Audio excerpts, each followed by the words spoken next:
Hello, YouTube. What a day of football.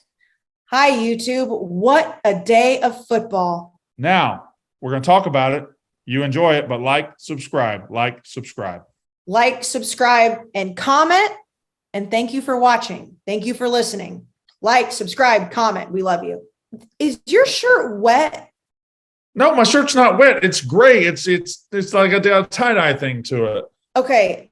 So I do apologize because since I've been speaking to you, thinking that you're either profusely sweating or you just got out of the shower, I realized my eyeballs have been deceiving me. I thought you were just sweating like I don't know what to say without being offensive this whole time. I had my first result today of the college football season that made me sad. That wasn't my team.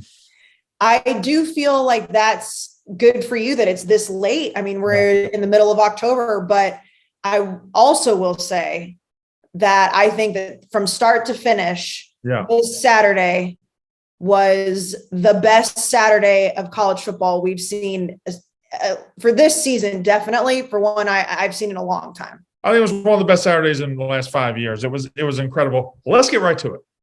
Why not, Brandon? Why not? Why not?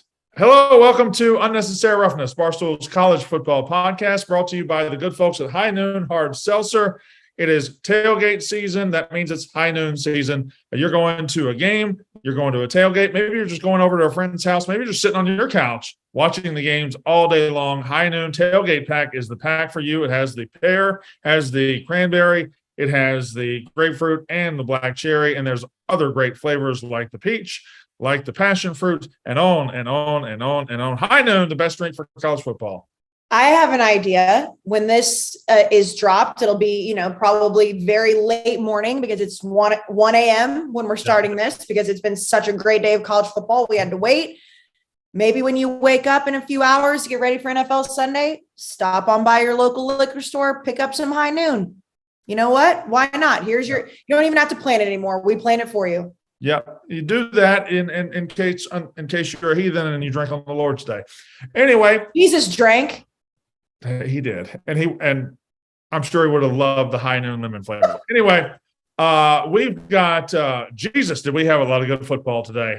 I see what you did there. You know what? 1 a.m. and let's just call a spade a spade. We did just have a 20-minute false start where we recorded 20 minutes of show, and my internet crapped out. So let's just get right into it. You know what? Just got to own it and move on. We can't control the internet. No. We cannot control the internet. We're like a good defensive back. He has a short memory. All right. We get burned every now and then, but we come back and we make plays. It's always next play with us. Let me tell you, those 20 minutes, they were a good 20 minutes too. They were a solid 20 minutes. Thank you, Jack. They were. But you know what? Our mission is to not try to recreate it. It's just to try to play as well as we did in those 20 minutes, not recreate exact plays. Just play as well as we did. It was a shoot around, all right? And we were making shots. Now we got to see if we can go out in the game and keep hitting shots. We got to run our offense.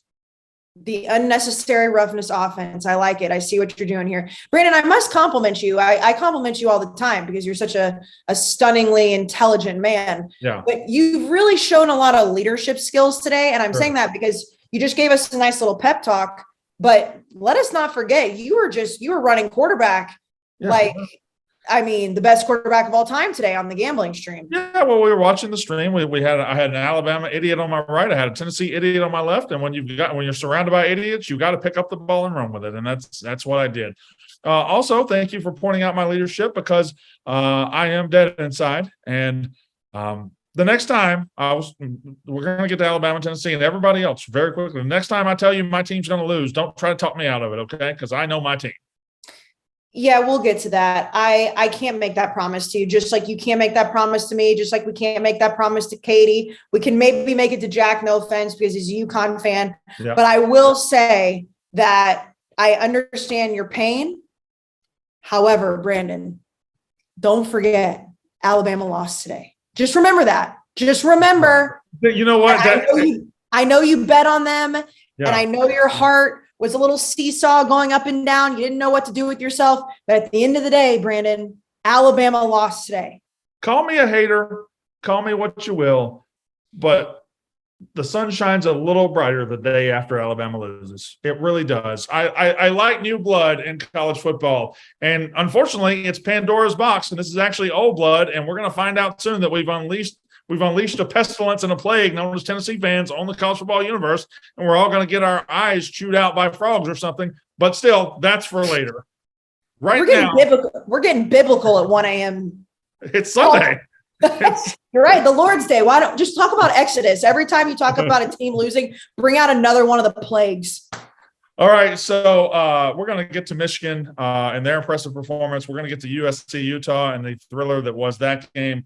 We'll get to TCU and Oklahoma State, the thriller that was that game. And we're going to talk about everything. And again, that 3:30 slate was one of the best moments, one of the best 3 hours of college football I've seen in a very long time. You had TCU, Oklahoma State, you had Michigan State, Wisconsin, you had Alabama and Tennessee, and they were all tied at the exact same moment at like 6 o'clock.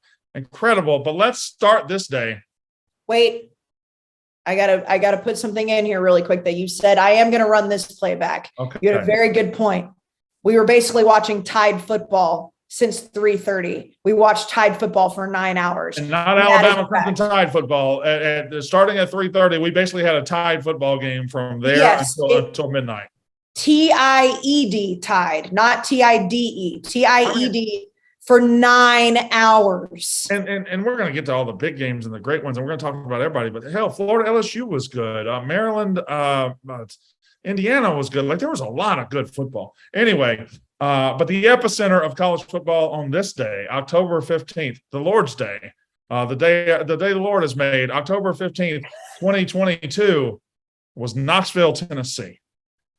And, when you looked up at 6:30 and there was a 42-42 score and they panned to the sky and the sunset was like a deep orange, that's just, this day was made to happen.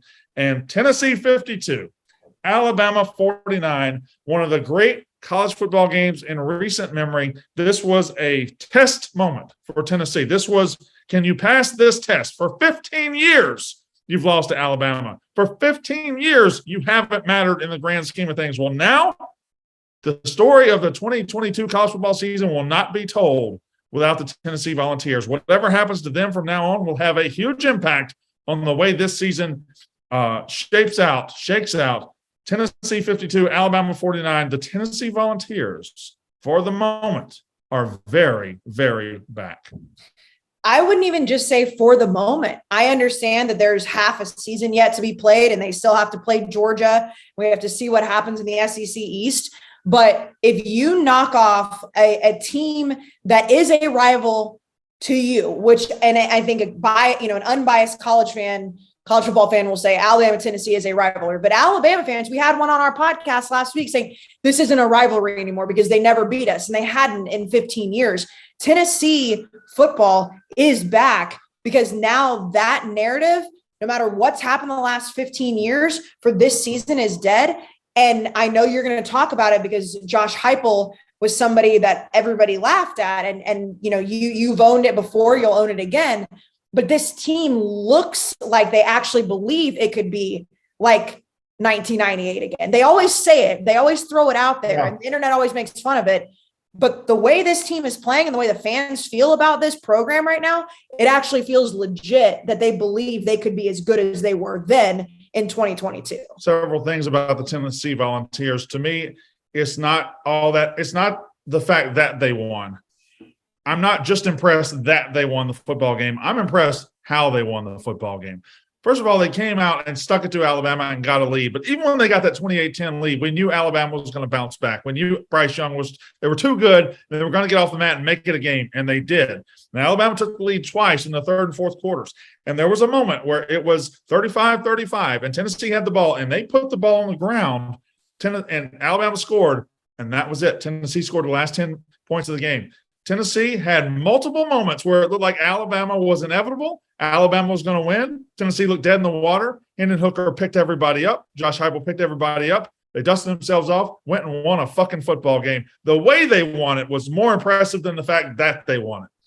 Agreed. And it also shows you how conditioned our brains are watching Alabama play, because both times they took the lead. And if you rewind even further back, even when they were down 18 points, there was never a point that I sat there and legitimately thought, whether it was internally or externally, that that game was over. And when Alabama took the lead and everything seemed to be getting right for them, especially for the offense, it was like, well, here we go again. This is what's going to happen. So bad that even the Tennessee fan we were watching with was like, well, the game's over. And that's not a discredit to him. That's what most people, when you're playing Alabama, would say in those moments. And Tennessee, down to the last minute of the football game, didn't let that happen. Quite literally down to the last few plays, didn't give up. And that's how it ended in regulation. When Alabama missed that field goal with 30 seconds left, whatever it was, 15 seconds. You could have paid me all the money in the world, and I would have said, yeah, it's definitely going to overtime. There's no way Tennessee is going to finish this in regulation. It's Alabama. And what did they do? Hendon Hooker led them down to kick a game-winning field goal. Well, that was one of the impressive things. It's so impressive about Josh Heupel. They came to win this football game. They didn't come to have a nice day. They didn't come to get a moral victory. Nick Saban made the decision to kick a 51-yard field goal with 15 seconds left to try to win the game, a decision he had to make. You've got to try to win that football game. But if you miss it, it does leave Tennessee some time to try to get down the field with 2 timeouts. And that's exactly what they did. They got the ball, 15 seconds left, said, we are going to the house. And they hit 2 long passes, got in field goal range, kicked a 40-yard field goal, won the football game. That's what Hendon Hooker did. That's what Josh Heupel did. And that is a new day for Tennessee football, because they've gotten close to Alabama several times. And we've seen Alabama get off the hook twice this season. They got off the hook in Austin, Texas. They got off the hook last week at home against A&M. They didn't get off the hook here because Tennessee wasn't going to let it happen. Hendon Hooker, he's a great story. And I'm going to give you my top 5 for the Heisman in a little bit, and he is way, way, way near the top of it. 21 completions, 385 yards, 5 touchdowns. He rushed the ball 14 times for 56 yards. The man had over 400 total yards with 5 touchdowns. He has been a godsend for Tennessee, and he is one of the most important players in college football this year. He took his team by the bootstraps and went and won a football game. And he had such a great September, which feels like forever ago now at this point, but he's continued to build on that. And on top of that, it's not just Hendon Hooker. He clearly is leading this offense, but Jalen Hyatt. I mean, just 5 touchdowns. You mentioned the 5 passing touchdowns. The man had 6 catches. The man had 6 catches and 5 touchdowns. 207 yards on 6 catches, 5 touchdowns. And that's why, and I know it's the Barstool cliche word to use, but this Tennessee offense is so electric. It is across the board. Hendon Hooker is so much fun to watch. And, this game being 52-49, points, that's another reason this game was so good. A lot of times when you see these instant classic games, maybe not recently because college football has evolved, but a lot of these SEC games that I grew up watching, it was, a low scoring defensive battle. You've now got 52-49 in regulation. You've got Hendon Hooker, who is very square at the top of the Heisman Trophy watch this year. You've got Bryce Young on the other side, who won it last year, who, if I had to guess, is probably still in your top 5 despite the loss because of how crazy his stats were. Very much so. This is the best quarterback game in college football I've seen in a really long time, because not only was it a really high scoring game, it's 2 really, really talented guys. And the fact that we're talking about Hendon Hooker being compared to a Heisman Trophy winner tells you what you need to know about this Tennessee offense. They're unstoppable right now. And Alabama did nothing to slow them down. Yeah, and Hendon Hooker stared down a Heisman winner, and he won the game. We also saw kind of a reawakening. We've watched the reawakening of an entire fan base. I mean, Tennessee was beaten down. Tennessee was an also-ran. This was 2 short years ago.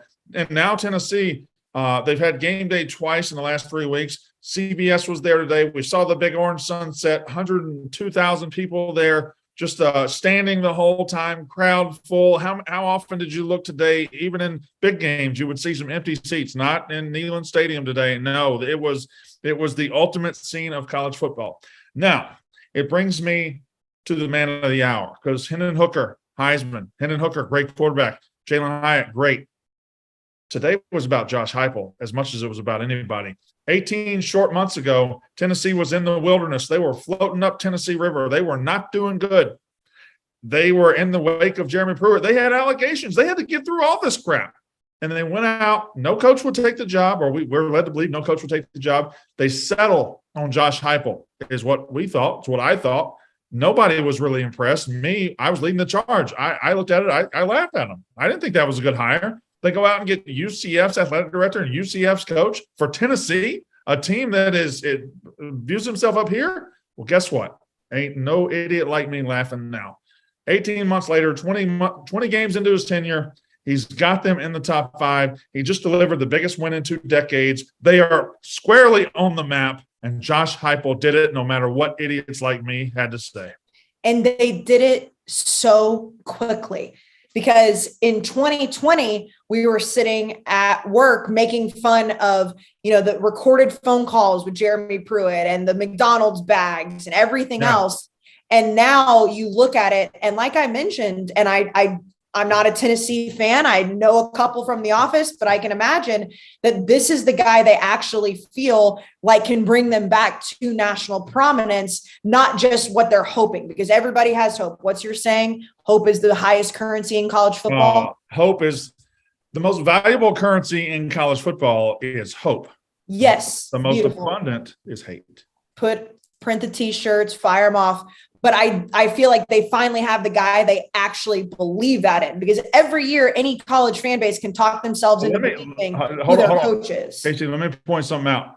They believed it about the last 3 or 4 guys too. This is the only guy who's actually been able to do it. But here's the thing, and I could be mistaken here, but I feel like if you shot Tennessee fans up with true serum, as long as it didn't hurt them, I don't know if they actually believed deep down that Jeremy Pruitt was the savior. Maybe not, but I know they did about Butch Jones going into 2016. But a lot of that, when a guy gets a little momentum and he comes in, you have that new coach honeymoon. At some point, it wears off. Well, Heupel hasn't let it wear off because Heupel is just doing it. Heupel's taking down Alabama. Heupel is creating his forever honeymoon because he is delivering exactly what Tennessee fans have always told us was possible, and we laughed at them. They always said it was possible. Oh, we'll be back. We'll be back. We'll be back. No, you won't. No, you won't. No, you won't. Well, Josh Heupel is the guy who is delivering so far. They are, and if I was a Tennessee fan, I'd give that man a lifetime contract. Let's not forget, though, like Pruitt, they had all of the belief in the world in. Yeah. They gave him a contract the season before he ended up getting fired. He was the Alabama defensive coordinator who came in after Butch Jones and was going to really get the program right. So, yeah, I think they've always believed in this. This is the first time it's really this is their biggest win since, I don't know, Brandon. Since the last time they beat Alabama. Yeah, since I was in kindergarten. Now, real quick, before I get to the other side of this, because there is another side that needs to be talked about. Where are all the goalposts? We put a goalpost in a river? It seems that one was, at least right now, there's one back in the stadium that's fully intact. So I think that's the one they pulled out of the river. The other one we know is chopped up and been handed out. We think that happened at a frat house. Right. They pulled it out of the river already? Yeah, I'll send you some posts, but there some things on TikTok, but there's videos of them like police guarding a goalpost back in the stadium. So I gotta talk Tennessee fans right now. What are y'all doing throwing that thing in the river? You just won the biggest game in 2 decades. You're throwing it in the river for anybody to find? Come on. They didn't have a plan. Would you have a plan in that moment? You know what they did? They said, we're going to tear this shit down. We're going to carry it out. We don't know where we're going. We're just going to figure it out when we get there. I personally was hoping that I would see it, tomorrow morning in the front yard of like the Sigma Chi house. That was my hope, because I assumed the Greek life was leading the pack of carrying those goalposts out. I'll be honest, though, the fact that they could get it out of the stadium so easily, and then you saw it like walking by that Walgreens in that viral clip and it was heading to the bar, incredible. I laughed my ass off because I was like, this only happens in college football. Like, NFL fans go crazy and they like beat the shit out of each other and whatever. Like, there were however many college dudes and girls, maybe we're not excluding girls, however many college people it took to carry that thing out, and they took it the distance. They took it to the river. They were just like, you know what? We don't know where we're going to go. Let's toss this thing in the river. What kind of redneck shit is that? Let's take it to the river, man. They didn't know what they were doing. Somebody should have stood up and said, hey, what if we didn't take it to the river? Because it was just one dude in the front like, hey, man, let's take this thing to the river. You know what? I almost think that they just kept walking until they ran into the river. It was just like, they were just walking and they looked up, well, fuck, we're at the river. What are we going to do? Yeah, well, we went a little bit too far, guys. Let's just chunk this thing in there. But again, that makes it so cool. And it made me laugh. It was in the fourth quarter when the security started to kind of line in front of the student section. And I'm like, boy, fellas, if you think you're stopping that Tennessee student section from rushing the field because you're worried about a fine if they beat Alabama for the first time in 16 years, you are mistaken. And that was the gift that kept on giving. That goalpost needs to be at the Sigma Chi house. Right now, there's a couple of professional bass fishermen named Earl Bob and Jimbo. They're sitting in Clarksville in their F-250, getting ready to get in the water or getting ready to go downriver and find that damn thing. So hopefully they did get it out. Well, Katie said it's already back in the stadium. So Earl Bob not only dove in and got his ass to get it, they already brought it back to Neyland. It's got a wet ass pole in the stadium. All right. Can't you just buy new ones? Tennessee, just buy new ones. I don't know if it was real, but I saw on Twitter the other day where they had commissioned an iron place in Knoxville to go ahead and start building new ones. They only cost like $25K.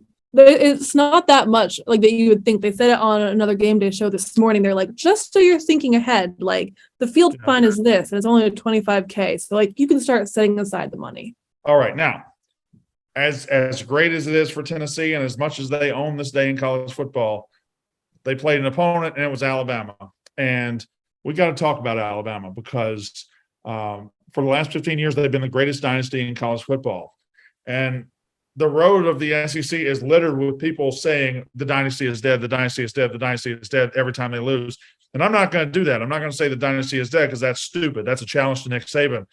But it is at a very interesting point because even when they would lose during that stretch, the last 15 years, they would always lose games that they didn't see coming, or they would lose games where you could clearly point to something. To me, what I saw at Tennessee, that's just not Alabama. That's not Alabama at all. The penalties were god awful. The lack of discipline, the mistakes on special teams, but mostly, and we're going to talk about the penalties because 18 for 150 yards or something like that. The most penalties ever in the Nick Saban era at Alabama. That's bad.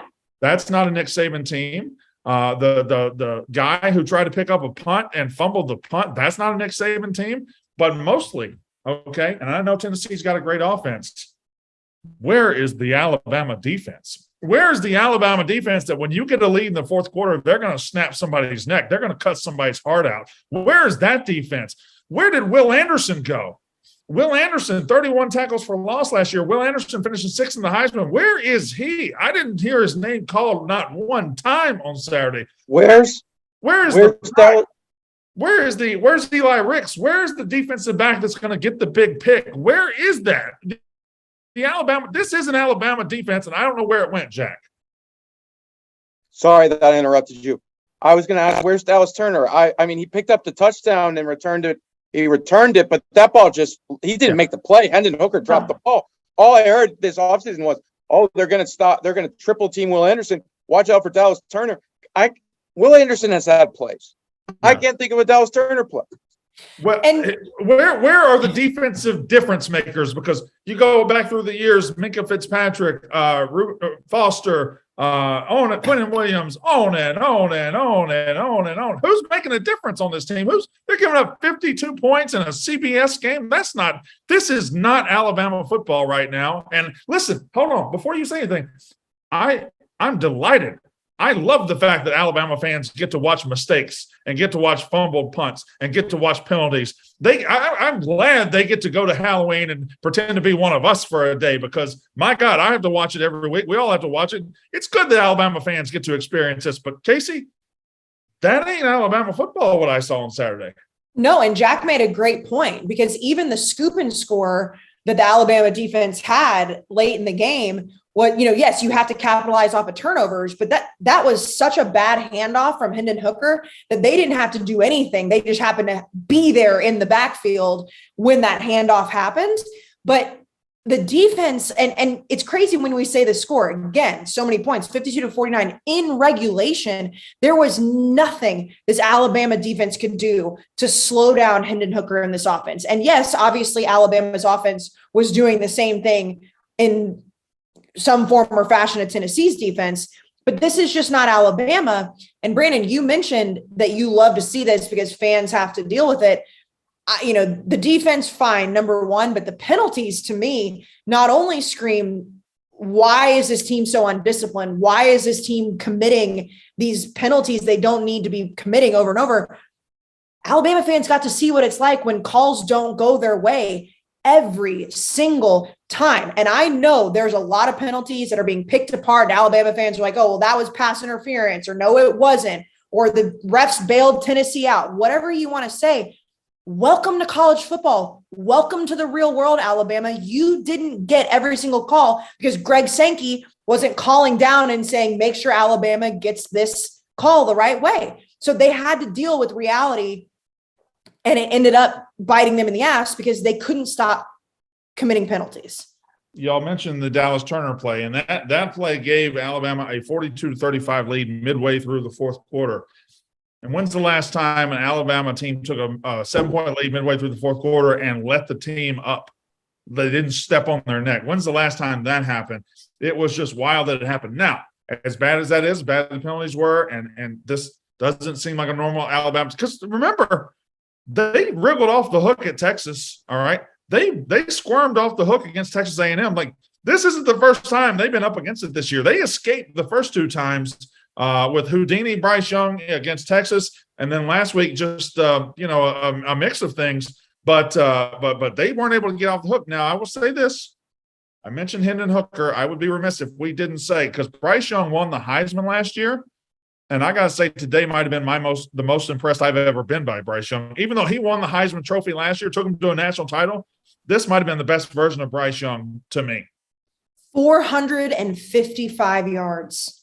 He single-handedly, because they do not have receivers that make a difference anymore. And Jahmyr Gibbs is a good running back, but he's not. He's an explosive running back that can take a ball 50, 60 yards, but he's not the get 4 yards on 3rd and 3 type running back like they've usually had. He's different.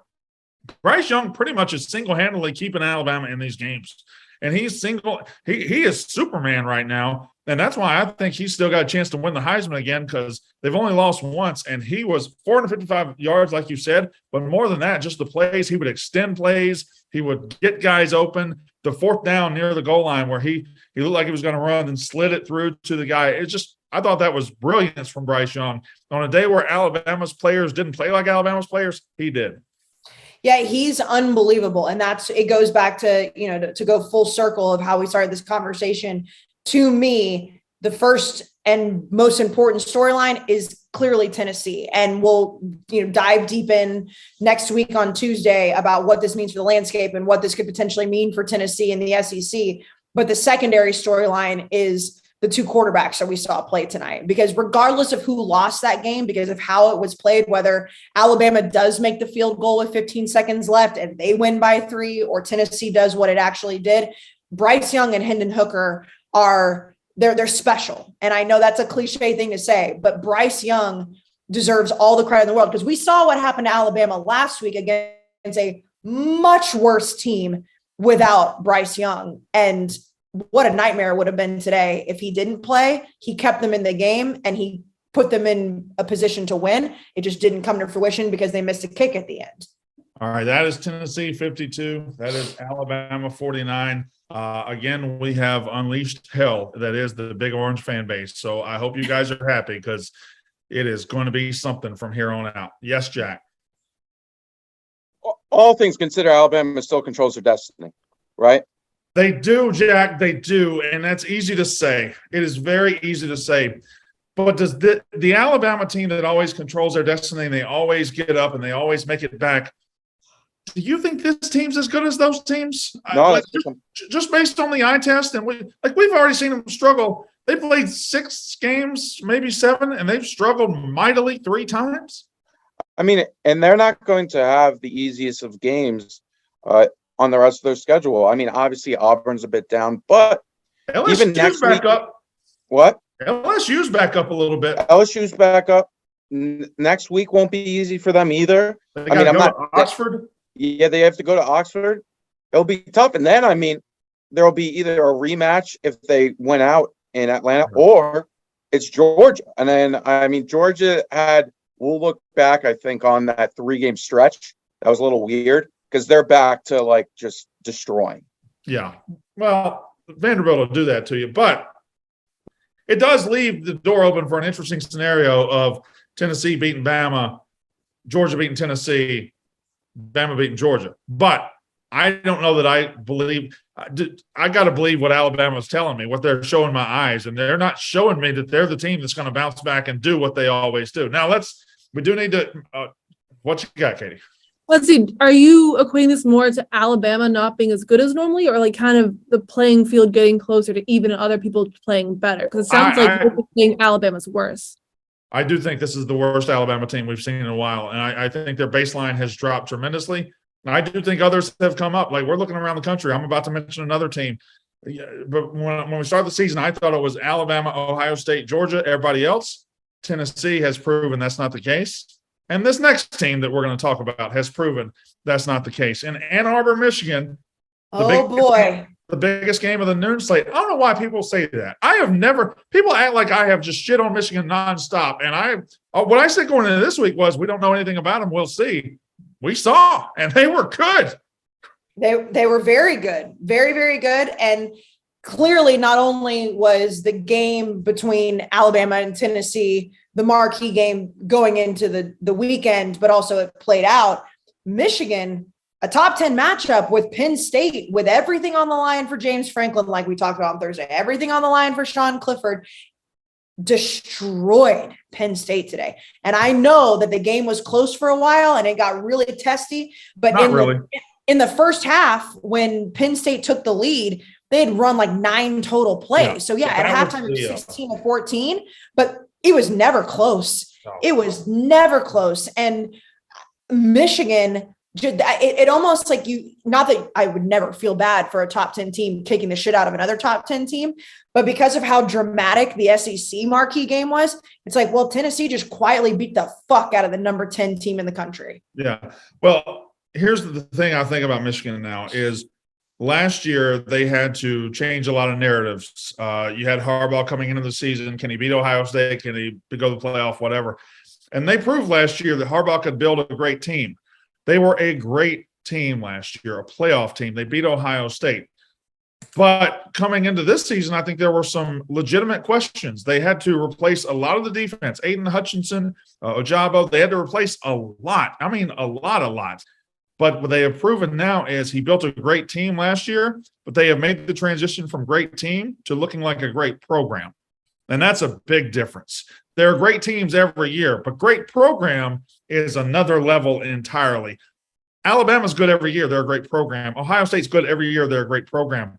Michigan followed up a great team, and now it looks like they're a great program, and that is a gigantic step as Harbaugh kind of builds this thing the way he wanted to build it. It took him a while, but they have arrived. And now I'm going to say something a little controversial. Oh. People will look at this game and say the star was Blake Corum. It wasn't. Fantastic running back. Great running back. Maybe the star was the quarterback. It wasn't. Maybe the star was the other running back who ran for more than Corum, Edwards. The star of Michigan's team right now is that offensive line. They destroy people. They absolutely take teams' will to live. Corum is running 4 or 5 yards before he has to even worry about getting touched. And if you look back when they beat Ohio State last year, it wasn't Corum or Haskins. It was the fact that Michigan lined up behind those 5 big uglies and said, we are tougher than you, better than you, and we're going to run it down your throat, and there's not a fucking thing you can do about it.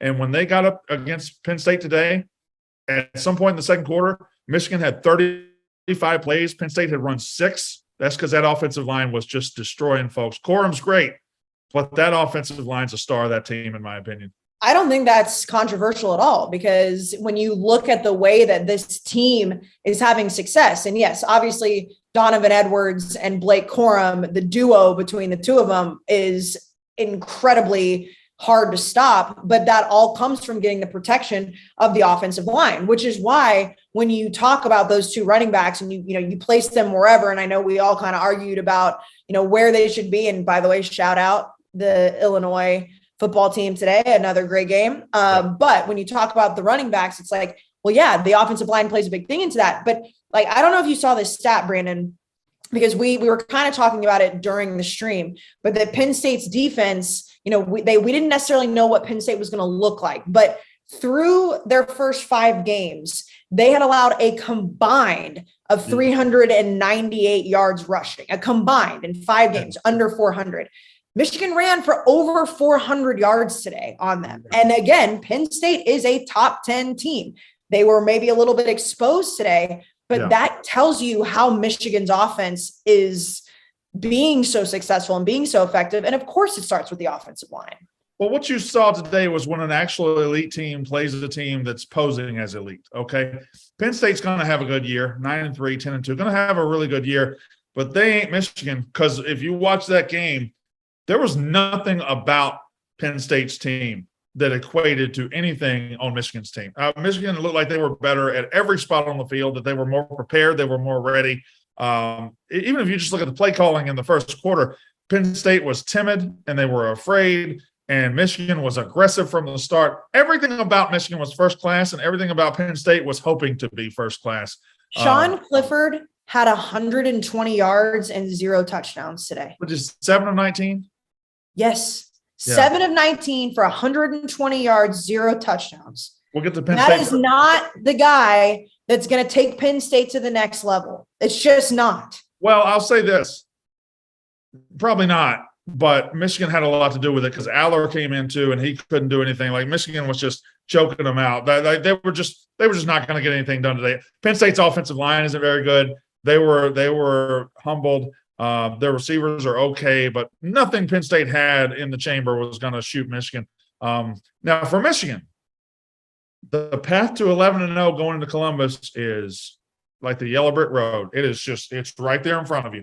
It is. You're 7-0. You got Illinois still on the schedule. You've got Michigan State. I believe you got Rutgers, maybe. I can't remember who all is in front of Michigan State. But yes, please, Katie. Versus Michigan State, at Rutgers, versus Nebraska, versus Illinois, at Ohio State. I mean, yeah, that's on a silver platter. Yeah, 11-0 going into Columbus against possibly another 11-0 team is right there. And these scenarios that are putting themselves out for these conferences, and we can get into that more Tuesday, it's a big picture thing. The SEC looks fascinating. The Pac-12 now looks very interesting. And the Big Ten now looks, especially the East, looks like it's headed straight towards undefeated against undefeated. Possibly, 2 versus 3, 1 versus 2, maybe. Who knows what they are by the time it comes up. But Michigan's great. Michigan looked great. They treated Penn State like garbage. Mm-hmm. But I do have to talk about Penn State for a second. That was gross. I mean, they weren't even close. They weren't ready to play. They didn't look like they were. They belonged on the same field. And there was a time in the first half where they led the game 14-13, and it was the flukiest fluke that ever fluked. At that time, Michigan had 17 first downs. Penn State had 2, and Penn State was winning 14-13, and that righted itself over time. But if you're James Franklin and you continue to get to the dance and you can't stay on the dance floor, and in fact you look like you've never even heard a song before, it has to add up. And at some point, like Harbaugh's got Michigan going in the right direction. When's James Franklin going to show up to one of these games ready to win it? That's why this game was so much more illuminating for how far Penn State seems to be from taking that next step. And I know weird things happen. I get that. But everything that you just mentioned, I mean, they're not even just the first down stats. There were stats like at one point, Penn State had 1 rushing yard, 1, and it was far into the first quarter where that should not be a thing. Like if they're even throwing that graphic up, And it's like, because the game ended 41-17, because the game was so lopsided, it does shine a light on how unprepared James Franklin seems to be in these spots. They're number 10 in the country. Yes, teams get exposed. That happens.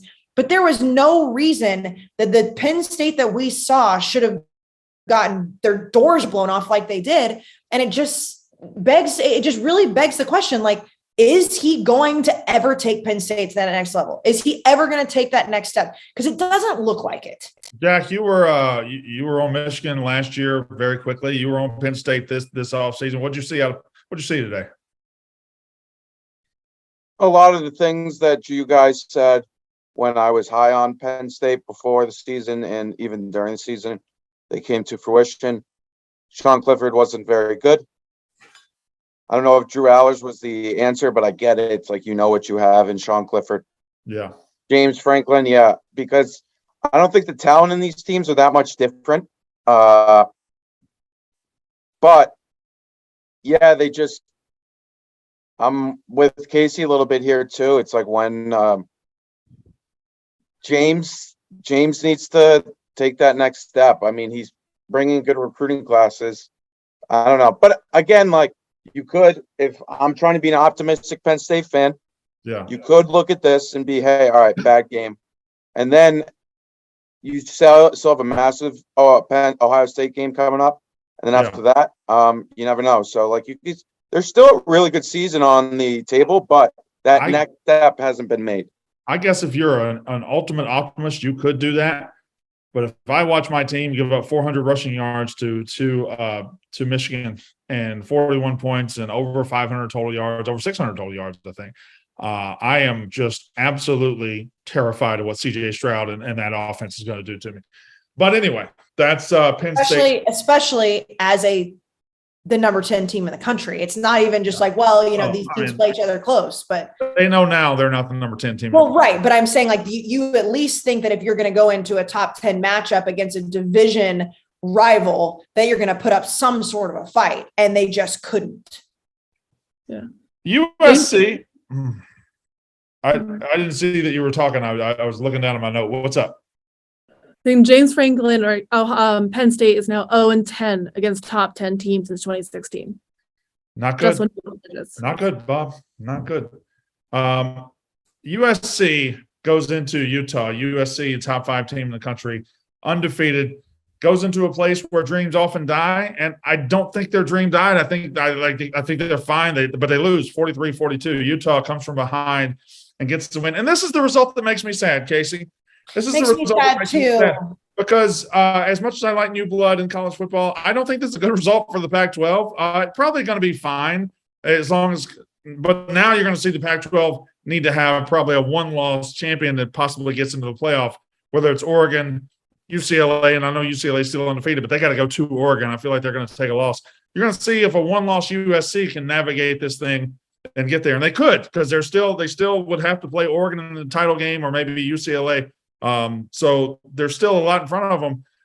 But I don't know. I was really enjoying the USC Renaissance, and I watched the game, and I just thought the officiating was really, really piss poor. I thought Caleb Williams was incredible, and USC's defense for the first time this season really failed in a big spot. And Cam Rising in Utah rose up and got them, because Cam Rising and that offense was fantastic in the second half. It makes me sad too. Hand up, I said on Thursday and said on the college football show that I could not figure out what Utah team people were looking at to think that this team could hang with USC. Obviously, USC covered, but at the end of the day, I thought USC was going to win the game. So I'm not going to hide behind that.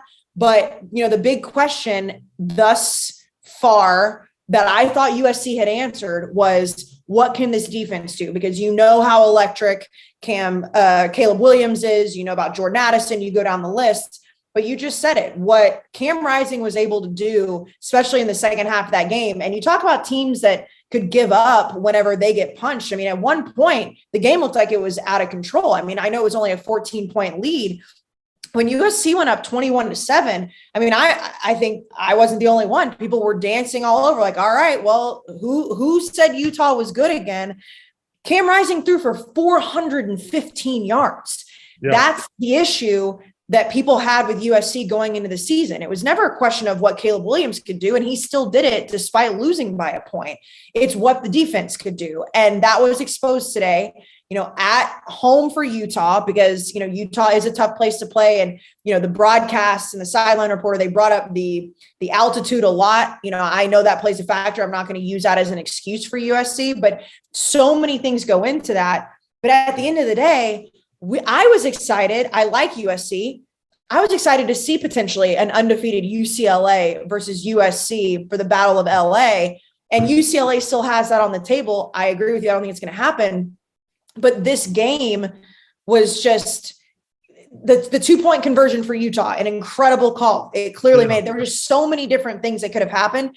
And USC still put up the fight that we thought they would on offense. They just couldn't slow Cam Rising down. Well, the thing about the Pac-12 is if USC doesn't lose again, they will absolutely have a claim to the playoff, a good one, because they will play UCLA later. And again, they would probably play in Oregon or somebody like that in the Pac-12 title game, or perhaps UCLA again. The Pac-12 is still going to matter. I think they still got those 3 teams. And even though USC's got a loss, teams take losses. Teams lose and go to the playoff. And if they run the table, they'll be fine as far as that goes. And in fact, it sets up a very interesting second half of the season in the Pac-12. And this is what I wanted to talk about this game for. This is where I want to drop my Heisman top 5. I do believe there's 5 players that have separated themselves right now for the Heisman. Doesn't mean somebody can't get there, play their way into it. But I think these 5 guys in no order. I think Hendon Hooker. I think C.J. Stroud, who was off today. I think Blake Corum, and we've seen they'll vote for Michigan people too. And then Caleb Williams, who lost, and Bryce Young, who lost. But both, Caleb Williams had 381 yards and 5 touchdowns. Both were brilliant individually. They just lost a game. And at the end of the season, one loss isn't going to hurt you as far as the Heisman goes. I think those are your 5 Heisman front runners right now. I think that's your list. Now, if somebody can play their way into it, and Cam Rising was amazing today, by the way. He was. Caleb Williams was not the reason that USC lost that game. And if anybody can make that argument, they just simply were asleep during that game. I mean, I think, Jack or Katie or whoever tweeted it said, he left it all on the field, and he did. And I mean, even, you talk about the confidence of a quarterback in certain situations. You see that with Bryce Young, you see it with CJ Stroud. Caleb Williams, even down to that last series, they just kept getting those penalties and kept getting pushed back. There was still that confidence in him saying he can get them in field goal range. It didn't seem like it was just an absolute impossible feat for USC, and it didn't happen. And there were, the weird call where the time ran off the clock and then got added, and there was so much drama. The clock operator and the officials were garbage. And I mean, and adding the 5 seconds to 13 seconds still doesn't make sense to me. I was taking it because, again, I had USC with the points and USC money line, and obviously I like USC, so I was okay with it. But what was that? What, a timeout in the middle of the play? I still don't understand what happened. Just an inadvertent whistle, which happens. I think that should get somebody fired when they do that. But anyway, it's just. But to your point is that Caleb Williams was absolutely incredible tonight.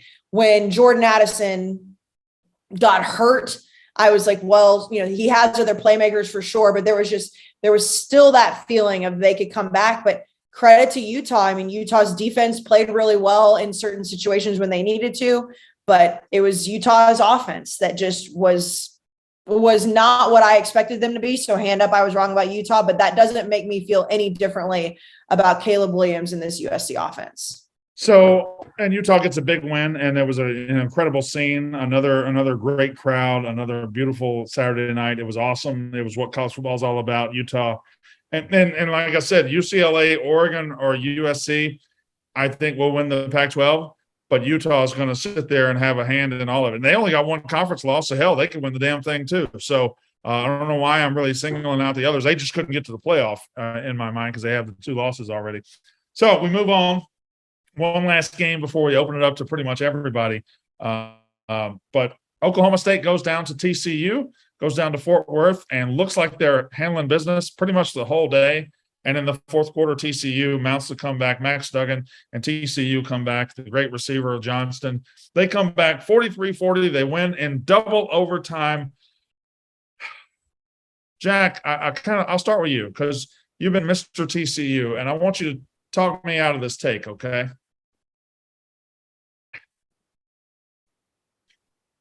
I look at this and I still think like Oklahoma State was probably the better team to win this game for the Big 12's sake. Like I don't know that this game really convinced me about TCU going forward. Am I being obtuse? Am I being stupid? Yeah, but how does it convince you about Oklahoma State? Just same old Oklahoma State, if anything. To me, they went on the road and they were in control of it, and then TCU finished strong. I don't know. I think the Big 12 is probably – I just don't know. Every other conference, right? Clemson, the ACC, is a legitimate playoff contender. The SEC, we know. Big Ten, we know. Pac-12, we just talked about.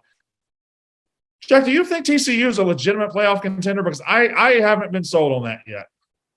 No, I mean, no. They could find a way.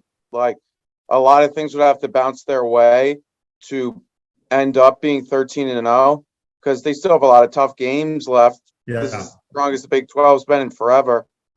The only thing is, it's like here, I know what you're saying about Oklahoma State, but then you look at Oklahoma State as a whole, they blew a 2-touchdown lead today in the fourth quarter. Like, they had every opportunity not to blow that. It's the same old Mike Gundy, same old Oklahoma State. If anything, like TCU's a great, great team for the rest of the year. And if you're the Big 12, it's like maybe Texas beats them twice kind of thing. And then it's like. Jack, you are so right. 100% correct about Oklahoma State doing what Oklahoma State does seemingly every year under Mike Gundy. And it just depends on what part of the season it's going to be. We talked about the Big 12 championship last year. We've seen it in the past where they go into bedlam and they have an opportunity to take that and then they can't beat OU this game. And I mean, I was shocked truly that they lost this game because they were so in control. And I need to give credit to TCU, but Oklahoma State just gave the game away. They just, I mean, and then Max Duggan is great. I don't want to take anything away from him either, but it felt like, okay, well, there's Mike Gundy making a Mike Gundy game happen again. And this team being a top 10 team, that's not a top 10 team. And it just, going down to 2 overtimes and just not being able to finish it out, having the lead that they did, it was just so Oklahoma State, it hurt. Yeah, if you think about Oklahoma State, had they won this game, they would have crossed the halfway point of their schedule with a home game against Texas coming up, with a road trip to an average Oklahoma team in front of them. But they would have a road win against Baylor. They would have a road win against TCU, and everything would have been in front of them, and everything would have been possible. And now it's just another Oklahoma State season. And that's got to be frustrating as hell. To me, I think the Big 12's playoff dreams died today. I really do. I don't think Texas, the way they played last week, I know I had that thing where if Texas gets there with 2 losses, they force a tough conversation with the committee. Not playing like that. Not barely escaping against Iowa State. Not barely getting out of there against Iowa State.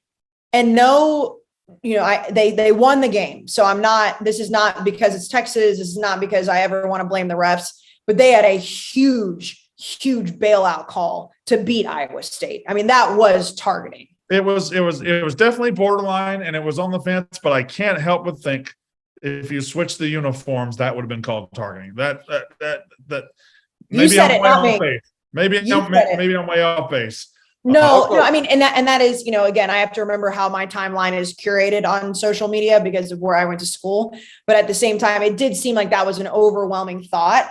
But I also, I'm not ready to bury Texas completely yet because Bijan Robinson is still a very, very, very good running back, top 5 running back for sure. I think Quinn Ewers proved last week how good he is. And then maybe it was just like, all right, like shake it off. He's still coming right back from his injury. I think they'll be fine, but it would take a lot for me to be able to say, I think there's a legit contender in the Big 12. Does that mean that you're going to get somebody in? Potentially. It depends on what happens in the rest of the conferences. If somebody goes undefeated in the Big 12, they're going to have to get in. If TCU wins out, that doesn't mean that I think that they would be able to put up a fight against whoever they would be matched up with in the top 4. I'll say one thing about Quinn Ewers in Texas. He had 3 touchdowns, no picks. Iowa State's defense is really, really fucking good. It's just their offense has been garbage this year. Texas' defense wasn't very good today, but Iowa State's defense really good. Brandon, before we get to the good and the bad and everything else in this instant reaction podcast, we need to take a second and we need to thank our friends at Game Time for so many reasons, but mostly because next weekend, a week from now, we will be in Baton Rouge, Louisiana, and we will be there for Ole Miss LSU. And Game Time is going to be sending somebody in our live crowd to that game inside Death Valley with the lowest guaranteed prices. And why wouldn't we love them? Because they do that for everybody. Well, first of all, college football is the best live event to go to in this country. And I was struck on Saturday with how incredible it looked to be in Neyland Stadium, how incredible it looked to be in Utah, how incredible it looked to be at all these sold-out stadiums, and thinking if I were a Tennessee fan on Saturday morning and I woke up and wanted to go to that game,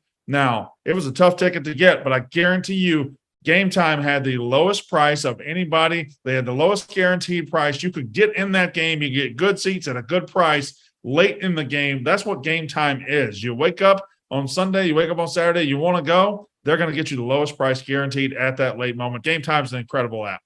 You might be listening to this early in the morning right now. You might think, oh my God, I didn't think that I wanted to go to my NFL team's game tomorrow, but you can, because it's not just college football. They've got every sporting event. They've got concerts. They've got shows, lowest guaranteed prices. And because we love them so much and we love our listeners, we love the Roughnecks, we're giving you money off. Brandon, what more could you ask? Already lowest guaranteed prices and now money off. We're good people. You know what? We are good people. Go download the Game Time app right now, create an account, use the code ROUGH, ROUGH. You get 20% off your first purchase. That's 20% off. So the Game Time app, code ROUGH, save the money, and then also come out to the show in Baton Rouge, and you might be in the crowd. They might just give you tickets. We love Game Time. The first purchase is $20 off, not 20% off. It's not that big of a deal, but that is the offer when you use code ROUGH, just for unnecessary roughness users.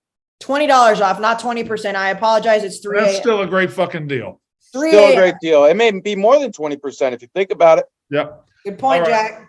Thank you, Game Time. Now, we have talked about those 4 games that I pulled out. Now we just highlight the good things that I saw in college football on Saturday, and we will go a little rapid fire.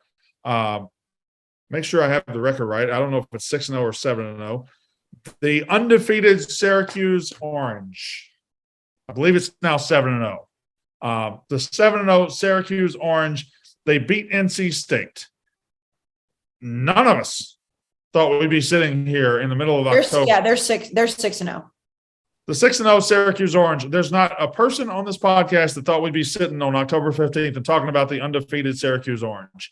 And Dino Babers has had a crazy tenure at Syracuse where he won 10 games a couple of years ago, and then it was just the desert for a couple of years. They were just bad. They were among the worst of the bad, and I thought it was going to continue this year. I thought this might be his last year, and he is 6-0. Garrett Schrader, Sean Tucker, they have playmakers. They have guys that go out and get it. Now, my actual opinion, my opinion about Syracuse is I feel like there's always a team where circumstances allow them to stay undefeated longer than they ought to.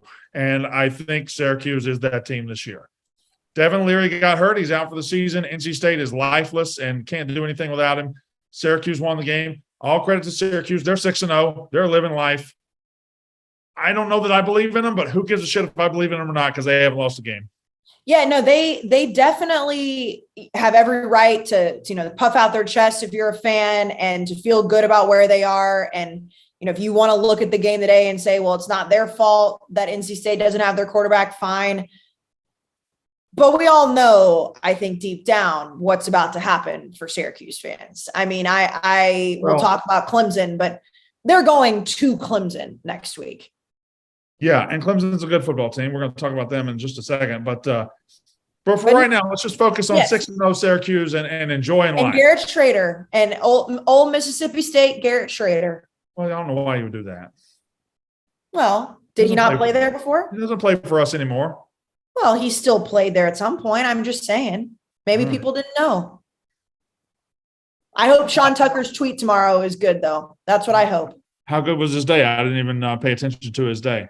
Really good. He had 98 yards and a touchdown. It was a huge day of quarterback performances. I know that. I didn't see all. And listen, Chase Brown. We'll talk about him in a minute. Yeah, But, well, that's I brought him up when we were talking about the Michigan running back too. I mean, Chase Brown. Shout out him. You want to talk about a weird one? North Carolina's 6-1. Katie, so you're 6-1, and you got to be liking that. You got to like.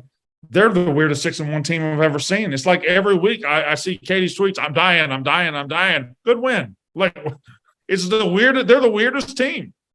It's like it's a kicking and screaming. Like it's somehow it just works. It's maddening. I tweeted out as like, yeah, we're 6-1. Yeah, we're going bowling, but like I need to drink and to sleep for the rest of my life. It's like pulling teeth, and I still hate Gene Chizik. Duke is not that good. We look like shit, but it's 6-1. Like we're going bowling. And Drake May continues 377 yards, 3 touchdowns for him. He continues to be one of the best quarterbacks in the country. He's been fantastic. I got kind of an off the beaten path one that I never really talk about, but I was watching USC Utah tonight, and I just wanted to say this. Brock Heward, who's the color announcer for that game, is a really good announcer. I talk a lot of times when I see an announcer I don't like, and y'all know some of them. But yes, Jack. I love Jack's face. I don't know what he's about to say, but boy, it looks like it's going to be good. Him and Benetti are great, but Gary Danielson was putting up some unreal numbers today, man. Gary Danielson. What did Gary? Hold on. I think he said something about Tennessee after they caught the ball. Go ahead. Yeah, go ahead. So Tennessee has the ball with like 8 seconds left, and they have a timeout, and they throw it to like the 25-yard line or something. They throw it 20 yards down the field, and Gary says Tennessee might want to think about taking their timeout to set up the field goal here. Well, no shit, Gary. It was like Gary had not watched a game ever in his life. Not to mention the clock was going to stop because it was a first down. They had to move the chains anyways. But in Gary's world, hypothetically, what would the other option have been? I don't know. What would it have been? I think Gary's like, man, they've only got 2 seconds to get this field goal unit. They better hurry. They better get them out there. Like, what did he think was going to happen? Yeah, he usually puts up some numbers, but Jack, you're right. He put up some numbies today. But in that moment, I was watching USC Utah. Well, not in the moment I was watching the whole thing, but there was a 10-play stretch where there were 7 penalties, and there was a questionable roughing the passer, and there was a questionable targeting. And Brock Heward doesn't lie to the audience, and he doesn't just say, oh, well, that's a decent call, or that you see what the ref saw. He says, that's a bad call. I'm not going to lie to you. I thought he was a really good announcer. There was a moment that he even said, he was like, I played football. Like, I know that's not exactly what he said. Yeah. He was like, I played football. Like, that would not have been roughing the passer. Like, that's not roughing the passer. And you're right. Because I was sitting there, I was like, that was really refreshing. That was nice to hear. He was like, that just simply isn't what it is. That would have never been roughing the passer on me. Wow. The Padres came back and beat the Dodgers while we were talking. By the way, speaking of, I know we're not a baseball podcast, but if you're a Mariners or an Astros fan and you sat and watched every single second of that game, I got to say something to America. If you sat and watched a 19-inning baseball game while college football was college footballing, you deserve any bad thing that happens to you in life. I don't know what's going on in your life that makes you make the decisions you make, unless you were wearing a Seattle shirt or a Houston shirt. And I don't even mean as a fan. I mean, unless you were actually playing in the fucking game, you need to be watching Tennessee and Alabama instead of that bullshit they're putting forward.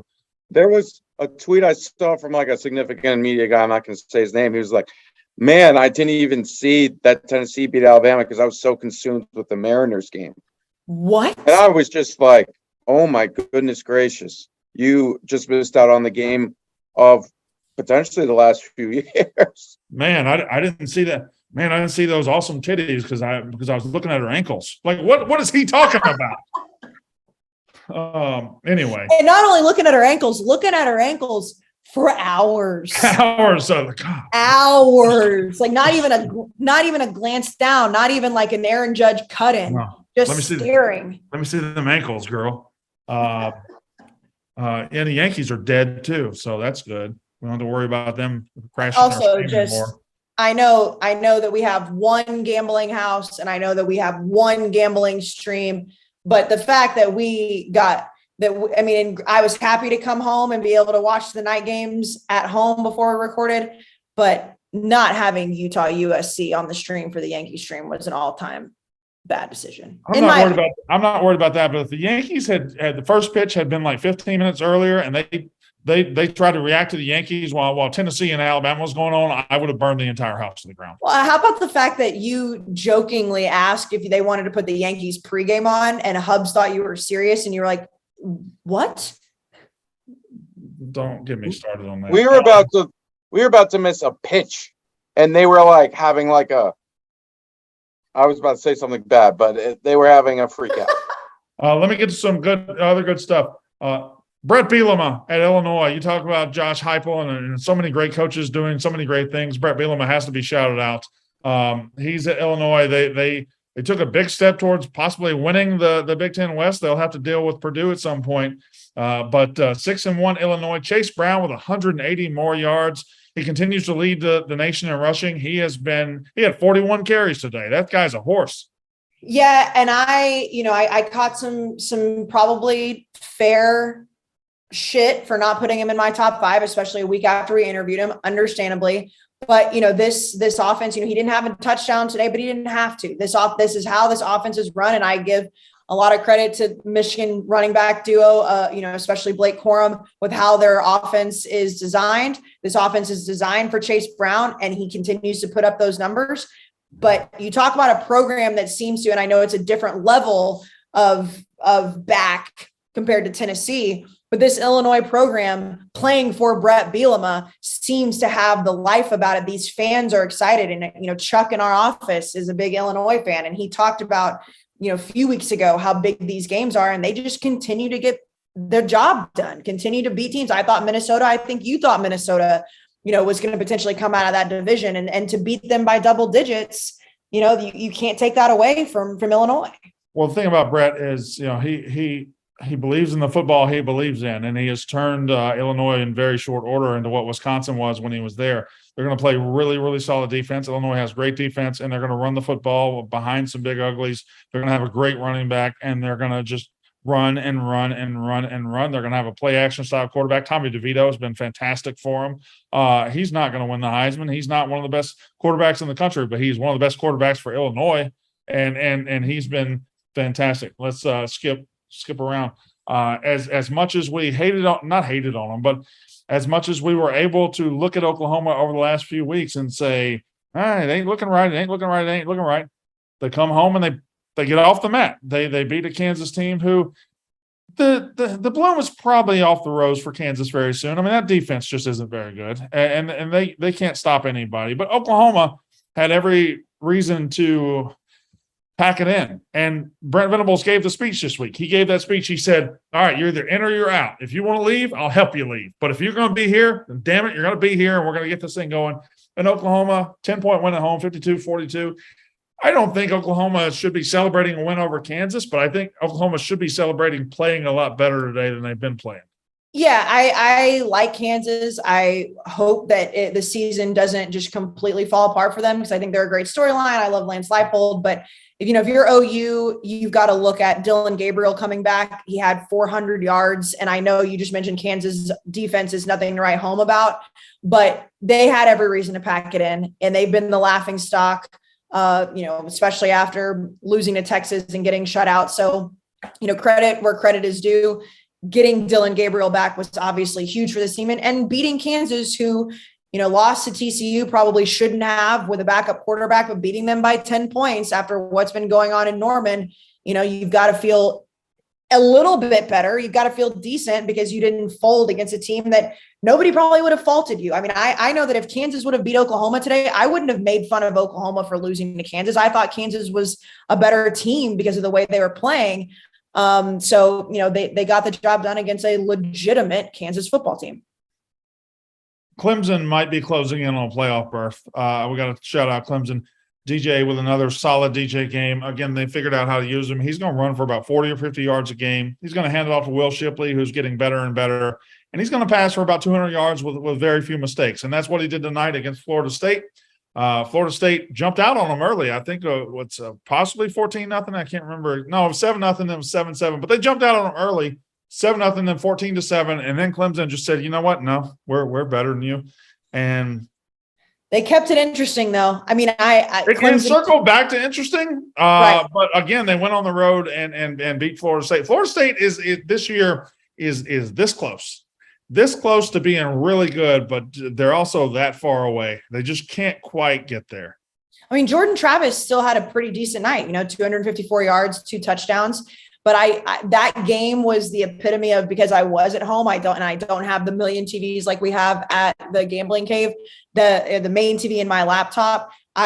Clemson, Florida State was off the main TV after a while. I was like, all right, let's go USC, Utah. Then that was off. And I would go, and then the fact that I had to tune back in at the end of Clemson, Florida State to make sure that they still covered, that told me how weird that game was. But you're right. Clemson, which you said that a couple of weeks ago, Brandon, you said that Clemson was kind of running full speed ahead at being able to get a college football playoff berth. And I thought the line today was crazy. That was my pick of the week, was 4.5. They covered that, but the fact it was only a 6-point game did surprise me in the end, because I thought Clemson would beat them by a lot more, but they didn't have to. A team, we love to give up on teams, not just us, but everybody in this country. A team that people gave up on, the LSU Tigers, they're 5-2. They're 5-2, and they went on the road tonight on Tom Petty night. And I have a miniature shit list, and I don't know if anybody was watching, okay? I don't know if anybody was watching, but ESPN made this big deal, and they said, who was the announcer there? It's not Tessitore. It's was it Tess? I don't know who the announcer was. I think it was Tess. I'll be honest. Look up the Florida LSU announcer, please. I did not watch. Once the other game started, I did the not. guy that does it with Greg McElroy, because Greg McElroy was the killer guy. Anyway, so they're talking, and the third quarter, I'm watching. Anthony Richardson has this long 81-yard run that'll live on in the highlights. It's amazing that if he put anything around that, he'd be the best quarterback in the country. But they were talking about, hey, coming up between third and fourth quarter, the new tradition in Gainesville, we're going to sing Tom Petty. They're going to sing "Won't Back Down," and it's going to be great. And they're going to have the lights, and we're going to show you the whole thing. And the third quarter ends, and ESPN goes. It was Joe Tessitore, by the way. It was Tess. Sorry. ESPN, they build it up. I can't wait. I want to see it. They go to a 2-minute commercial. When it comes back, we see 9 words of the song, and then it's over. And ESPN promised me something they didn't give me. They were full of shit. They said, hey, we're going to show you the whole thing. Here's word from Pep Boys. I don't want to talk about Pep Boys. I want to hear the song from Tom Petty. His brother was on the field, for God's sake. I'll be honest, I didn't know any of that happened, Brandon. It happened. I had no idea. I was watching the scores on my phone. Some Cajuns listening right now with some crawfish hanging out of his face saying, I agree. I don't doubt that it happened. That was not a moment that was on my radar. I apologize if that happened to you. Funny story about Tom Petty, LSU, Florida, Barstool history. The LSU and Florida played, I think, 2018 at Florida. And it was Joe Burrow's first year. They lost, but the LSU band played during what they do in between the third and fourth quarter. And Barstool LSU or Barstool Florida got so mad about it. They said that they hope that the next hurricane that hits LSU that was coming like in the next week they hoped that it was a Cat 5. So that was a Barstool LSU and Barstool Florida crime because the LSU band was playing during the Tom Petty song. Can't be saying shit like that. I'm going to go out on a record. In LSU, Jalen Daniels had a hell of a day, but I guess I don't know if you're going to talk about it in the bat or not, but we've got Florida players now saying how much they hate their team on Instagram and shit. Yeah, I tell you what, that Billy Napier culture thing is not looking all that good. You know, I don't know if his socks match at all, Casey, but let me just say something. And I, don't like to dance on things like this all the time, but every once in a while, you've just got to remind a fan base about how they came flying into your mentions way too early. We've all been there. We've all made the mistakes. But boy, if I could go back and if I felt like doing it, to be petty, all the Florida fans that were up in my ass about Billy Napier, the matching socks, me talking about the swamp, saying you clearly don't know what you're talking about. You've got players who are still in their full pads putting on their Instagram story. And I understand it was a close friends. He has too many close friends because it hit the internet immediately saying how much they hate their team. Brother, it's not the fact they lost. They don't like playing for the Florida Gators football team right now. And guess what? That probably has to do with the way that Billy Napier is running that program. They might be bad seeds. I don't know. But if you like playing for a coach and you enjoy playing for a team, you don't hate the team because you lose. That kid doesn't what you're saying is completely true. And not to combat it, but that kid doesn't play. He's not, doesn't play much. As you could tell from his jersey was untouched. I'm not saying that takes away from anything that you're saying, but it is worth noting. No, it does. I mean, and I'm not saying that, it's their star receiver doing it, but there is an element of if he's doing that, and again, he could be a bad apple, he could be a bad seed. I get that. But usually people that are happy with the culture changes and happy, you're not seeing any of that on social media. Because I'm sure there are plenty of players across the country who don't play or play a little bit or whatever that don't like playing for the team they're playing for. They don't have the balls or they have the smarts enough to go on social media and say it. LSU is 5-2 though. They have really bounced back, and we're going to Baton Rouge next week. It'll be a top 10 Ole Miss against I don't know why I say that. They are not a top 10 team. I mean, this is ridiculous. They are trash. I'm sorry. They are not good. They beat Auburn. They made Auburn look like they were a very good team. LSU, my God, please end this for me next week. I'll be in you, Baton Rouge. I'll be inside of you. Please, please, please help me in this next week. Brandon, yeah. I have got to tell you, I love a lot of things that you do. Yeah. You sang over and over to Mins today for the short period of time that he did show up to the stream today. Yeah. You're trash. And hearing him try to combat it with all these numbers and you would just say, no, you're trash, is part of my favorite thing that you do, because you don't even have to say anything. You don't even have to try to argue with his numbers or combat his points. You just say it. You're trash. They're trash. They're trash. I mean, they are trash. Did he really go to a concert, by the way? I don't know if he went to a concert. I think he went to a concert, but he was watching the stream with us. And at 3:30, when Alabama, Tennessee started, he just disappeared. I've never seen anything like it. He just left. King of the South, my ass. Can't watch Alabama, Tennessee. They're trash. All right. Very quickly, and we don't have to talk very much about this. Shout out to Michigan State, Jack. I know we make fun of the 70 IQ Spartan tribe, but they could have packed it in too. And they had a hell of a game against Wisconsin. Two teams trying to find their footing, and they ended up winning in overtime, 34-28. Shout out to Tuck Cummins and the boys. And one of the teams I thought wasn't going to win this year, Colorado, won a football game today.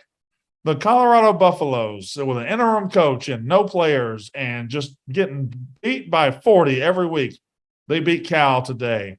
So shout out to the Colorado Buffs. Now, some bad things. Couple, I don't have many here. Notre Dame won 3 straight games just to do that, just to lose to David Shaw and Stanford. I think Stanford had lost to 10 straight Power 5 teams. Like the Stanford was just going through it, and they show up and play at Notre Dame and beat them from start to finish. Notre Dame, you lose 2 to start the season. Everything's a disaster. Then you beat North Carolina. Then you beat BYU. You got to go in the right direction. You're 3-2. We're starting to believe again. Then you lose to Stanford, one of the worst teams in the Pac-12. No, that's bad, Notre Dame. Bad Notre Dame. Bad. And again, if I wanted to take the time, would love to go back and deal with some tweets from those fans over the last few weeks, because you losing to Stanford and the fact, when I was looking at ESPN and looking at all the scores, the fact that ESPN's headline is Stanford beats Notre Dame for their first FBS win in a year, that's embarrassing. And this is my only other bad. I don't really have a whole lot of bad here.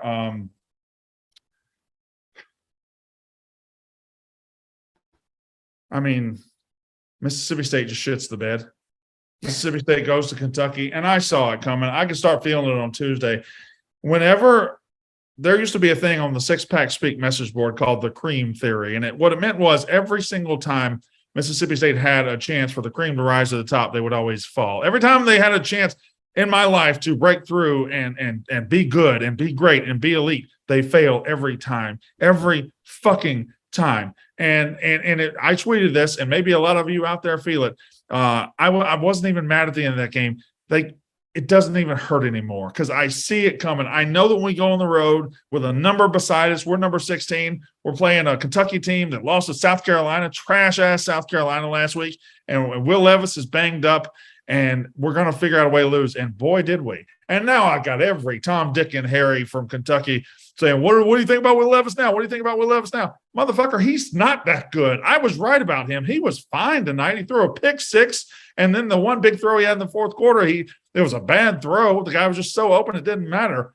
But Chris Rodriguez ran for 200 yards. We just – whenever there's a chance to be elite, but there's also a chance to find a loss, we're going to find that loss every time, and it sucks. It sucks. I hate it. I hate it here. The tweet that you had, the doesn't even hurt anymore, was the tweet that I put out after losing to you. I feel it. And I don't know if you read all your mentions or not, but I had a lot of people saying, well, you're just clearly not a real fan then. No, a real fan understands those spots. And Brandon, I cannot promise you that I'm going to ever try to stop you from rooting for Mississippi State again. I tried to give you the pep talk. I really think that you're a better team than Kentucky. I should have known. When you have that feeling, you have that feeling. I had that feeling against you guys, and I mean, we're shaking hands here, buddy. We're better than Kentucky. We're better than LSU. But when it comes time to be better, we just don't do it. And Will Levis is overrated. He's not going to be a top first-round pick. But they are a good team. I've always said they were a good team. Chris Rodriguez is good. Their defense is good. And we just can't win there. We haven't won there in the last 4 trips. We cannot win at Kentucky. We act like they're Alabama when we go up there. But we beat them every time here. They've never beaten us here. You know what feels nice? What? A bye week. I don't have it. I play Alabama next week. Well, I'm just saying it feels nice. And I can't decide what's going to happen. One or two things are going to happen. A heartbreaking loss, perhaps overtime, like the 31-30, where we have them on the ropes and they can't stop the pass, or just an absolute, and I think this is more likely, just an absolute dirt, mud in your face shit kicking where it is never a game.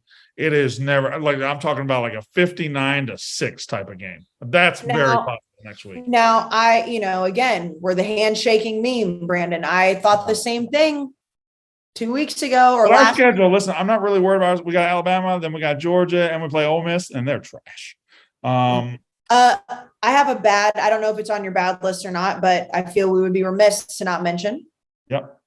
BYU. No. Don't. Yo, you want me to wait? I have a shit list. Okay. Well, it's related to that game. Okay, I had to mention that BYU did not look great today. They made KJ Jefferson look like Vince Young, Cam Newton, Tim Tebow, and Johnny Manziel rolled into one. KJ Jefferson was the best quarterback in the country on Saturday. And he didn't even play the whole game. Anyway, I guess I'll just run through the scores real quick, and then we'll get to the win the week, loss the week, shit list, right? Yes. Won the week, lost the week, shit list. And as soon as I get my trusty scoreboard app up here, the scores, make sure you follow the score. That's our app. We start in the ACC, and I'm just going to run down these games very quickly. Miami gets off the mat and beats Virginia Tech 20-14 in a game that I'm sure some diehards watched, but I wasn't one of them. Syracuse, number 18, beats number 15, NC State 24-9, Clemson 34, Florida State 28, and the North Carolina Tar Heels, the 6-1 North Carolina Tar Heels, go on the road and beat mighty Duke 38-35 in a thriller. In the Big Ten, Michigan, number 5, Michigan 41, Penn State 17. Illinois, number 24 in the country, 26-14 over Minnesota. Maryland, 38-33 in a game where I think almost certain they lost Talia for a significant amount of time. I know he got carted off, so that's something to watch. Wisconsin loses on the road 2 overtimes to Michigan State, 34-28. And Purdue, 43, Nebraska 37 in the Big 12. That's the other conference with big in there. You've got Oklahoma 52, number 19, Kansas 42. The dream of ranked Kansas is probably over for the rest of the year, but wasn't it a great 2 weeks? It was lovely. Yeah. I enjoyed being on their bandwagon for a little bit. I'll never forget where I was when it happened. I was among friends. West Virginia. Well, this is a game that happened. West Virginia 43, Baylor 40. Baylor really hasn't lived up to expectations, but kudos to West Virginia for winning a football game. Do you think it helped Neil Brown save his job? I think I have heard they can't fire Neil Brown because of financial reasons, and for some reason I believe it with them. So I think this helped anyway. Texas, number 22, Texas 24, Iowa State 21, and TCU 43-40. How are there 2 43-40 games in the same conference in the same week? That's just a weird little quirk of scheduling and stuff like that. In the Pac-12, I haven't done the SEC yet. Colorado 20, Cal 13 in overtime.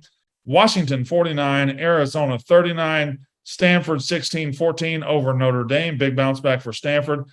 Utah 43, USC 42, and Oregon State beats Washington State in a game of pretty solid teams this year, 24-10. And lastly, in the SEC, circling back, 48-34, Ole Miss, they're trash, over Auburn, 48-34. 52-49, number 6 Tennessee beats number 3 Alabama in a thriller. Arkansas 52, BYU 35. A lot of points in the SEC. Our bet did hit though, right? I know, I'm about to say, but our unnecessary roughness bet did hit. And I will tell you, after the Ole Miss Auburn game, I was about ready to just pack it up. No, sir. We won. It was touch and go there. Georgia, number 1 team in the country, 55. Vanderbilt, 55, less points than that. LSU 45. There's a lot of high-scoring games in the SEC. This was really LSU 45, Florida 35, and Kentucky 27, Mississippi State 17.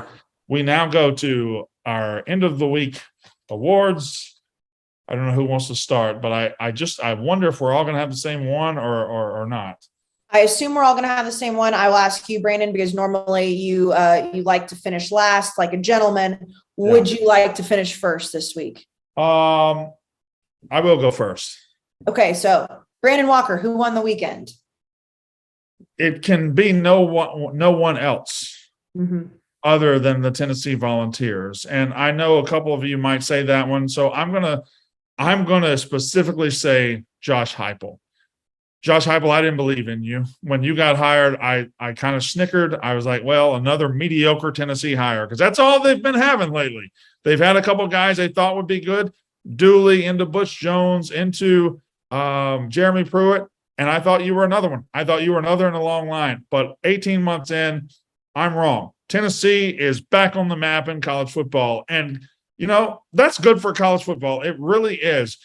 It gets tiring. It gets old. It gets boring having Alabama, Ohio State, Clemson every single year. We have to cycle in fresh blood. We have to cycle in fresh stories. And Tennessee, 20 years ago, was where Alabama is now. Not for as long a period of time, but they were there. And now when they come back and you have 102,000, you have Rocky Top, and you have this energetic fan base on Twitter, Josh Heupel, you did that. Okay. You walked in with your offense. You found your quarterback in Hendon Hooker. I didn't believe it. Josh Heupel, you and Tennessee won the week, in my opinion. Casey Smith, who won the week?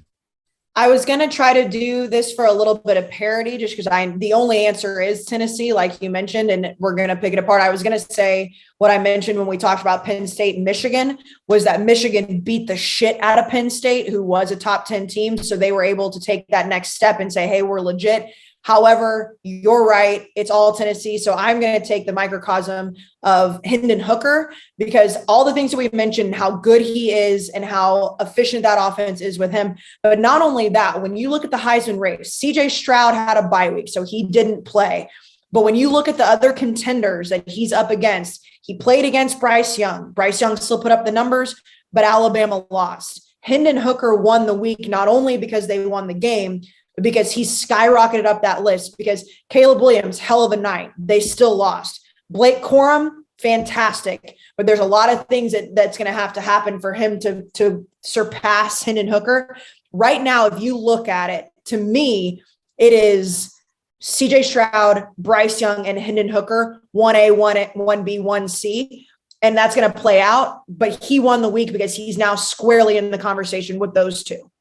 Now, before I turn it over to Jack and Katie, at the risk of them saying this one, I think there is a good case for saying somebody like Michigan also won the week because definitely they won a huge game, and Utah won a huge game, and TCU won a huge game. So I don't want to focus. I don't want to say, oh, it's Tennessee and no question. It's just Tennessee for me. It's Tennessee for you, Jack. Who won the week? I would say college football playoff expansionists won the weekend because I like it, Jack. We saw a bunch of really good teams and an Alabama team that we've been told is head above. I mean, let's not lose sight of what Alabama's expected to be this year. Yeah. Like, we came into the season, people were thinking this would be the best Alabama team in a long time, and it hasn't been. And maybe it is pretty good, but these other teams have gotten better. We see a team out west in USC that has a heartbreaking loss, but they still played well enough to be in a playoff, and they would be a team that could beat in Alabama. So this would be a season where you could see, like, yeah, TCU isn't great. They're a really good team, but they're not great. But there's an 8-team playoff, 16-team, 12-team playoff. They should be in it. Maybe they are that good. And there's a lot of open stories this year, and I think playoff expansionists won the weekend. And even in the Big Ten, I mean, yeah, there's just a lot of really good teams this year, and I would have loved to see an expanded playoff. Well, just based on what you just said, just to expand on it, if you look around the country, if we have 11-0 Michigan against 11-0 Ohio State, very good chance only one of them is getting into the playoff. Yeah, exactly. You've got Tennessee, Alabama, and Georgia, who theoretically could all finish with one loss. That's 5 teams I just mentioned. There's only 4 spots. That doesn't even bring into account anybody that wins the Big 12. That doesn't bring Clemson. That's only 2 conferences. That doesn't bring the Pac-12 in. Like, and we just assume Alabama, Ohio State, Clemson, Alabama, Ohio State, Georgia. We just assume that, right? Tennessee just beat Alabama. Okay, don't tell me that can't happen in January because it fucking can. Katie, who won the week?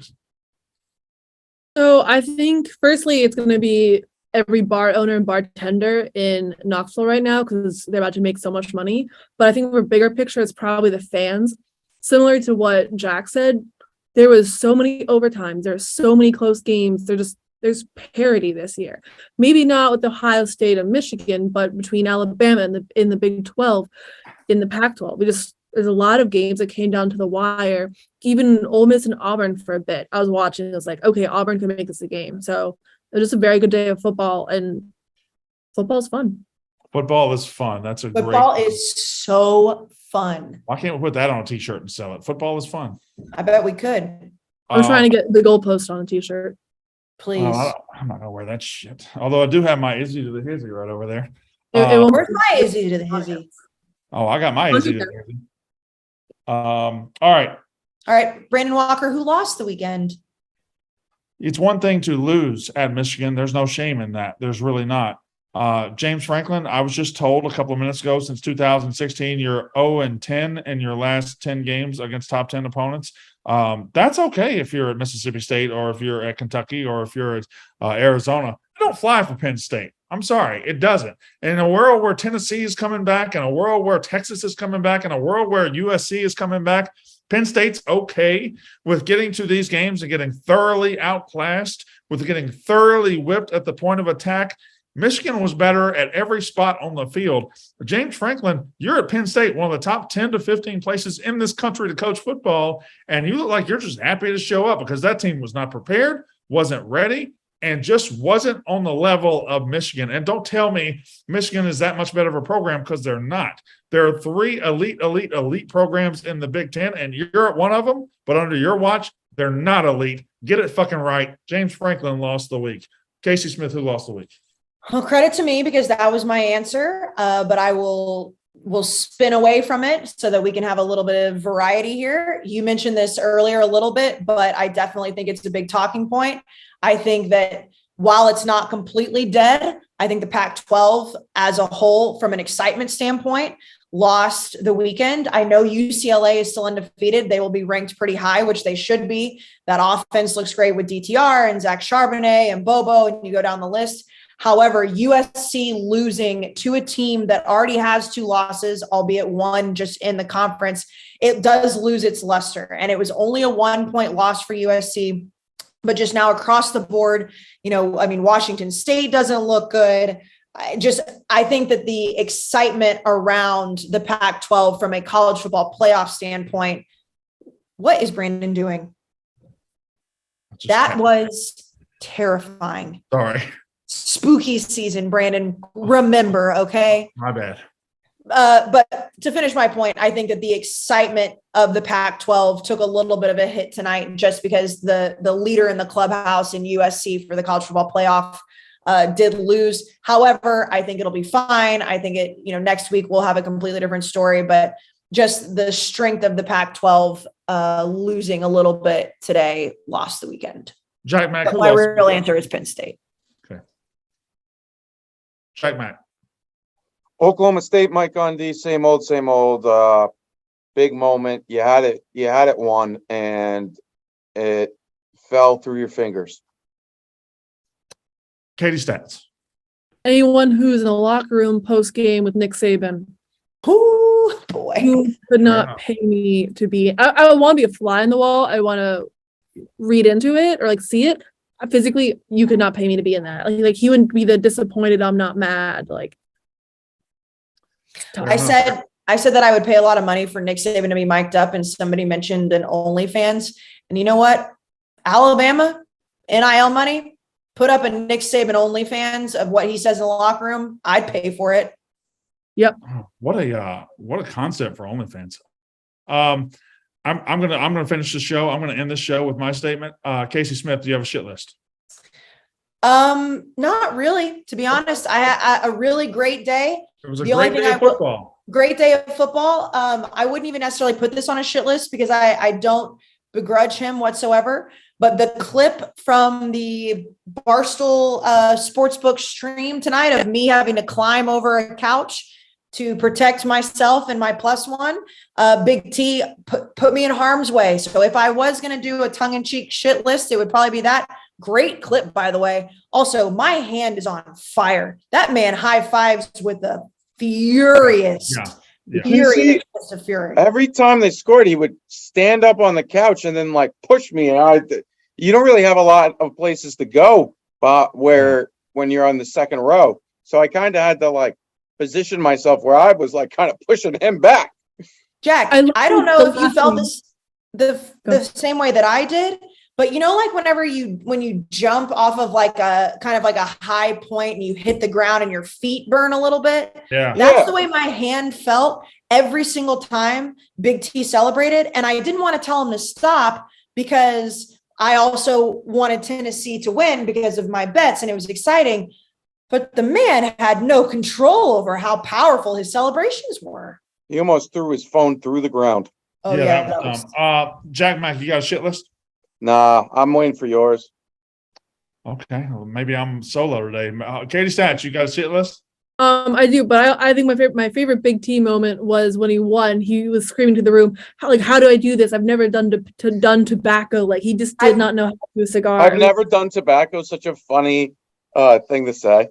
And then It's a he had funny- the cigar like backwards. He was like had the tip in his mouth. Yeah. Also, it was so pure. He didn't know, like, we didn't have a cutter. He didn't cut it. It wasn't Yeah. pre-cut. But my actual shit list is probably, for lack of a better one, it's me. I was in the pick'em parlay this week and I lost. It was a good bet. There was a last minute Curtis Jacobs took it. It was Michigan Penn State first half under. But yeah, all the other legs, Dave and Dukes hit, and mine did not. So for me, for losing the pick'em parlay. Sorry about that. All right. All right, Brandon, Yeah. First of all, finish this out. football is fun. Great Saturday of football. However, I have gone to war with one fan base for a while now, and I have won battles and I have won the war. I sat on this show 4 weeks ago and said the Arkansas Razorbacks, who are number 7 in the country, are a fraud and will lose the next 4 weeks. They're going to lose the next 4 games. And then they lost, and then they lost, and then they lost. They lost 3 weeks in a row. They were 3-3. They fell all the way out of the top 25. They no longer matter in college football this year. And today, that team went on the road and they won a football game. They won 52-35 over BYU. A good road win for Sam Pittman and the boys. The team looked very good. But when I sit there and tell the number 7 team in the country, you're about to lose the next 4, and they proceed to lose 3, and then they win the 4th, that's fine. It's a very good prediction that came up a little short. I have actual Arkansas fans in my actual mentions saying, you don't know shit about college football. Look at us. We won. We won 1-3. You're an idiot. You're a dipshit. The dumbest fan base in America that is celebrating the height of mediocrity because they were able to get one little game out of that 4. I have told you time and again they're frauds. I've told you time and again that fat coach is not very good. I've told you time and again these fans are idiots, and now they're celebrating the smallest of victories. Why? Because it came at my expense, and I fucking own them. Brandon Walker owns the Arkansas fan base forever. Brandon, you know how dumb it is to celebrate one loss at the end of a 4-game potential losing streak? Yeah. It's not like you said they were going to lose 4 in a row and then they lost 1 and then won the next one. Fine, dance all over it because your prediction died in week 2 of 4. Your prediction died on the last one. And no offense, I'm not going to celebrate going 1-3 in a stretch of 4 games. That doesn't sound great to me. It really doesn't. All right. Great day of football. We'll have another great day of football next week. Football is fun. All proceeds go to Katie Stats. That is unnecessary roughness.